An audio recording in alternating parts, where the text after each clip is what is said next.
What's up everyone, my name is Cam. I'm a certified dog nutritionist, founder of The Dog Nutritionist. This is my dog food review of Purina Gastrointestinal food, both the dry and the wet food formulas. In this review, we are going to look at the causes of gastrointestinal issues in dogs. We're then going to look at the ingredients in the food and see whether or not they are addressing the potential causes of your dog's digestive issue. Because if these ingredients aren't able to do that, then you're wasting your money and time trying this particular food option. So, what are the causes of digestive issues in dogs? You have protein intolerance, that is a reduced ability to digest certain types of meat. It could be chicken, it could be beef, it could be any meat. So many people say to me, no, but it can't be chicken. My dog's been eating chicken for years. But intolerances can develop over time, and generally they stem from overfeeding one particular protein. If this is done too much and too often, your dog can become intolerant to it. You then have fat sensitivity, so reduced ability to digest fats. You've got allergies, bacterial infections or parasites that are long lasting. Too many meals per day is another major issue of digestive issues in dogs. If you're giving your dog either 3 meals a day or 2 meals in the wrong parts of the day, like breakfast and dinner, that isn't allowing for a recovery time in digestion. It's just constant digestion, and that puts the system under stress. So the optimal amount of time to feed your dog per day is once a day or twice a day within a 6-hour window. Some of you might then say, oh, but what about yellow bile, vomits? If you move to a fresh food diet, feed them in the optimum routine, 6-hour window, that will go, I promise. Being overly medicated massively impacts the health of a dog's gut. If your dog has recently been on amoxicillin or metronidazole, these are antimicrobials that destroy the gut microbiome, quite literally. And you need to replenish your dog's gut with fresh foods in a variety so that those bacteria are being fed, nourished, and they can rebalance themselves.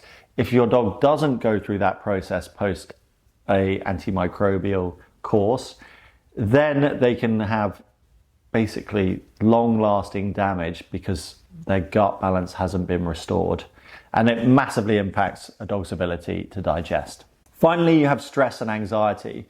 When a dog is releasing cortisol, it means that they're less able to break down foods. So anxious dogs are worse at digesting. Controlling anxiety is a major part of making sure your dog's gut is able to heal. Right, so now I'm going to go through the ingredients in the Purina Gastrointestinal dry and wet food and just run through whether or not they're helping your dog. So the main ingredient in the dry food is rice, and then you have maize and then pea protein and dried poultry protein. Having rice and maize as the main ingredients is not a great start because dogs are not as evolved to digest carbohydrates as us humans. Putting high carb diets into your dog's gut regularly will cause it to become inflamed because they struggle to break them down. It's likely going to lead to weight gain if they do digest them because they're so high in sugars. It's not what dogs are supposed to be digesting. The first thing that you want to do when your dog has a digestive issue is move them to a diet which is most in line with a dog's digestive system. That means a high protein, medium to low fat, low carb diet. And this is a high carb diet. The protein sources of pea protein and dried poultry protein, low quality protein sources, powdered protein, not great. Then you have dried beet pulp, protein hydrolysate, and soya protein. Then coconut oil, and then pork fat, soya oil, fish oil.